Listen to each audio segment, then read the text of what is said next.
Assalamualaikum warahmatullahi wabarakatuh. Selamat pagi dan salam sejahtera untuk kita semua. Pada hari ini, kami akan mempresentasikan mengenai Pancasila sebagai etika politik. Sebelumnya, perkenalkan kami dari kelompok 4 yang beranggotakan Astria Irtiana, Nur Indah Agustin, Siti Aulia Adila, Tiara, saya sendiri, dan Suci Wulandari M.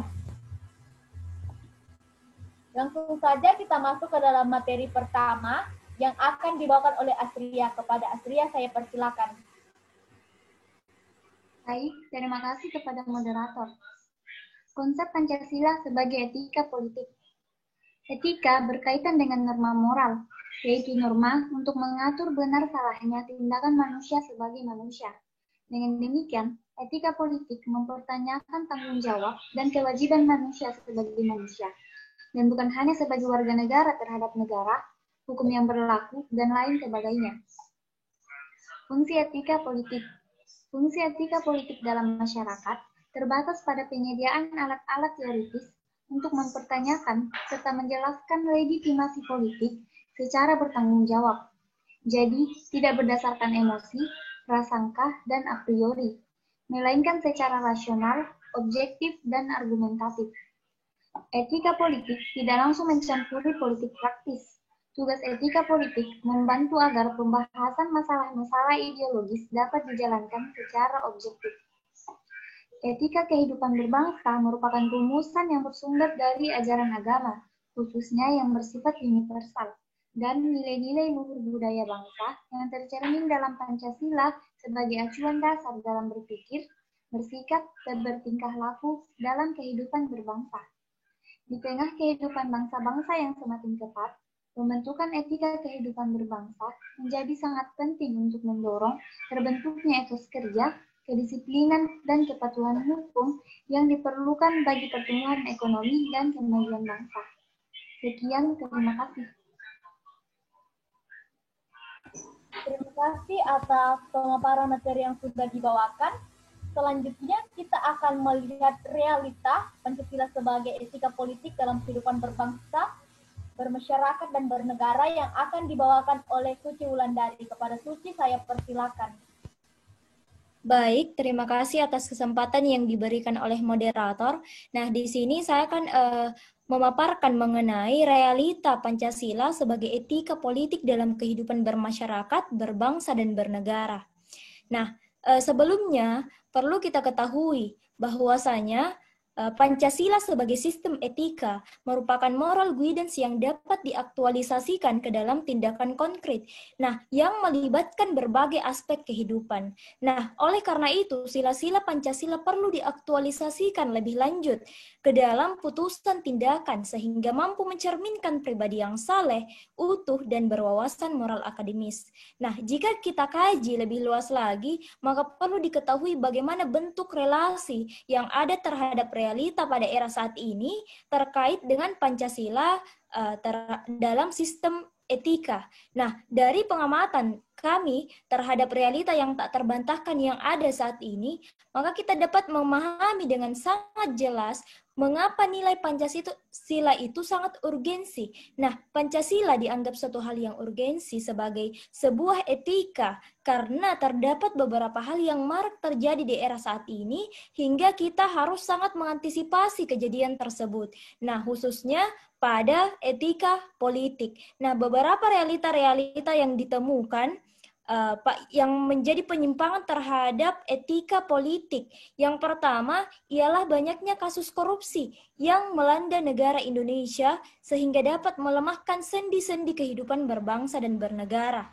Nah, kemudian realita yang kedua, masih terjadinya aksi terorisme yang mengatasnamakan agama sehingga dapat merusak semangat toleransi dan melululantahkan semangat persatuan atau mengancam disintegrasi bangsa. Nah, yang ketiga, masih terjadinya pelanggaran hak asasi manusia dalam kehidupan berbangsa dan bernegara. Nah, yang keempat, realita yang keempat ialah ketidaksilahan hukum yang masih mewarnai proses peradilan di Indonesia. Nah, dari realita-realita yang ada, yang tak terbantahkan pada era saat ini, membuktikan bahwa pengaktualisasian dari nilai-nilai Pancasila itu belum maksimal terhadap sistem etika politik yang terjadi pada era saat ini. Demikian pemaparan dari saya kembalikan kepada moderator. Terima kasih atas pemaparan yang dibawakan. Selanjutnya, kita akan melihat atau membahas mengenai masalah-masalah yang terjadi yang akan dibawakan oleh Siti Aulia. Kepada Siti Aulia, saya persilakan. Baik, terima kasih atas kesempatan yang telah diberikan. Pada kesempatan kali ini saya akan membahas tentang masalah-masalah. Adapun yang pertama, money politik oleh masyarakat sendiri. Yang kedua, kampanye hitam atau black campaign. Yang ketiga, nepotisme. Yang keempat, golput atau golongan putih. Yang kelima, korupsi. Dan yang keenam, budaya permisif. Yang pertama, money publik oleh masyarakat sendiri. Money publik merupakan yang pertama, money politik oleh masyarakat sendiri. Money politik merupakan bentuk pemberian atau janji menyuap seseorang, baik supaya orang itu tidak menjalankan haknya untuk memilih maupun supaya ia menjalankan haknya dengan cara tertentu pada saat pemilihan umum. Politik uang adalah sebuah bentuk pelanggaran kampanye. Yang kedua, kampanye hitam atau black campaign. Kampanye hitam biasanya menggunakan metode rayuan yang merusak, sindiran, atau kabar palsu yang tersebar mengenai sasaran kepada para kandidat atau calon yang menjadi lawan politiknya kepada masyarakat agar menimbulkan persepsi yang dianggap tidak etis, terutama dalam hal kebijakan publik. Yang ketiga, nepotisme. Nepotisme adalah sikap memihak, lebih memilih saudara ataupun teman akrab ketimbang berdasarkan kemampuannya. Kasus ini biasanya terjadi dalam perekrutan jabatan maupun karyawan baru di pemerintahan atau masyarakat. Yang keempat, golput atau golongan putih. Golput atau golongan putih yang dalam bahasa Inggrisnya adalah abstain adalah tindakan untuk tidak memilih menggunakan suaranya dalam pemilihan umum. Ada anggapan bahwa golput merupakan gambaran warga atau komunitas tertentu yang dinilai kurang berani mengambil keputusan atau tidak dapat menilai secara politis keputusan yang terbaik dalam menentukan pilihan. Golput merupakan hak setiap warga negara dan merupakan pilihan siapapun, tapi jelas bukan pilihan yang bertanggung jawab dan melanggar etika politik yang ada. Yang kelima, korupsi. Korupsi merupakan kasus yang paling tinggi jumlahnya di Indonesia. Hampir di setiap instansi pasti memiliki kasus korupsi yang tidak sedikit. Saat seseorang berada dalam jabatan tinggi dan mempunyai kendali atas suatu hal, terutama uang, pasti mudah sekali untuk melakukan tindak korupsi. Yang keenam, budaya permisif, yaitu ketidakpatuhan terhadap kaidah-kaidah yang ada menjadi penyebab utama terjadinya pelanggaran etika. Boleh jadi hal ini dilakukan karena alasan tertentu. Namun, jika merujuk pada apa yang ditulis Robert Statement dalam The State Law and Development, hampir dapat ditebak jika alasannya lebih pada permasalahan ongkos dan ganjaran. Atau dapat dikatakan, seseorang melanggar aturan tidak lain karena keuntungan dari ketidakpatuhannya melebihi kerugian atas kepatuhan terhadap hukum. Artinya, si pelaku paham betul bahwa pelanggarannya memiliki intensif lebih besar dibandingkan dengan kepatuhannya. Dengan demikian, seseorang pejabat sudah pasti mengetahui manfaatnya terlebih dahulu sebelum ia benar-benar memutuskan untuk melanggar standar etika yang ada. Demikian pembahasan saya kembalikan ke moderator. Terima kasih atas kita akan membahas mengenai solusi-solusi yang dapat dilakukan untuk menghindari masalah-masalah yang sudah dipaparkan tadi. Yang akan dibawakan oleh Nur Indah. Kepada Nur Indah saya persilakan. Baik, terima kasih atas kesempatan yang diberikan. Pada kesempatan kali ini saya akan membahas tentang solusi. Secara sederhana, etika politik dapat diartikan sebagai cabang etika yang mempertanyakan tanggung jawab dan kewajiban manusia dalam menjalankan kehidupannya. Jadi, etika politik tidak hanya mempertanyakan tanggung jawab dan kewajiban manusia sebagai warga negara saja, melainkan seluruh aktivitas hidupnya. Hal ini dikarenakan ruang lingkup kehidupan politik yang mencakup bidang kehidupan lainnya. Dengan kata lain, politik berkenaan dengan dimensi politis kehidupan manusia.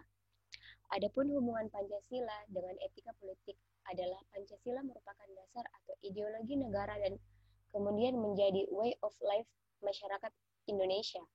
Sedangkan etika politik adalah tata tertib, aturan, sopan santun politik. Dengan demikian, agar etika politik dapat diterima oleh masyarakat Indonesia, haruslah sesuai dengan sila-sila yang tercantum pada Pancasila atau sesuai dengan way of life masyarakat Indonesia. Pancasila hendaknya disosialisasikan secara mendalam sehingga dalam kehidupan bermasyarakat dalam berbagai segi terwujud dengan adanya kesinambungan usaha pemerintah untuk mewujudkan masyarakat adil dan makmur, dengan kepastian masyarakat untuk mengikuti dan mentaati peraturan yang ditetapkan. Karena kekuatan politik suatu negara ditentukan oleh kondisi pemerintah yang absolut, dengan adanya dukungan rakyat sebagai bagian terpenting dari terbentuknya suatu negara. Baik, terima kasih. Saya serahkan kepada moderator. Terima kasih atas pemaparan yang sudah dibawakan oleh Nur Indah. Sebelum saya tutup, dari apa yang sudah kami presentasikan tadi, yang dapat saya simpulkan sebagai moderator, pertama, Pancasila bukan hanya sebagai dasar negara, ideologi, sumber hukum, namun juga sebagai etika bangsa. Artinya dalam kehidupan berbangsa dan bernegara harus memiliki etika, dan Pancasila merupakan etika bangsa tersebut. Tidak hanya sebagai sumber etika dalam berbangsa, tetapi juga etika dalam berpolitik. Namun, kenyataannya secara realita masih terdapat penyimpangan-penyimpangan atau masalah-masalah yang terjadi yang tidak sesuai dengan sila-sila Pancasila, khususnya dari bidang politik yang sudah kami paparkan tadi. Masalah tersebut dapat disebabkan oleh dua faktor. Yang pertama, karena kurangnya kesadaran pejabat atau politis akan nilai moral dalam Pancasila. Dan yang kedua, karena dapat pula disebabkan oleh masyarakat itu sendiri. Untuk masalah yang terjadi, kami sudah memaparkan solusinya tadi, sudah dibawakan. Untuk itu, saya hanya akan mengingatkan kembali untuk perlu adanya pemahaman secara pribadi terhadap Pancasila sebagai etika bangsa untuk mengatur kehidupan bermasyarakat, berbangsa, dan bernegara. Terkhusus yang kami bahas pada hari ini dalam bidang politik. Demikian dari saya. Terima kasih sudah mendengarkan pemaparan kami pada hari ini. Demikian. Terima kasih.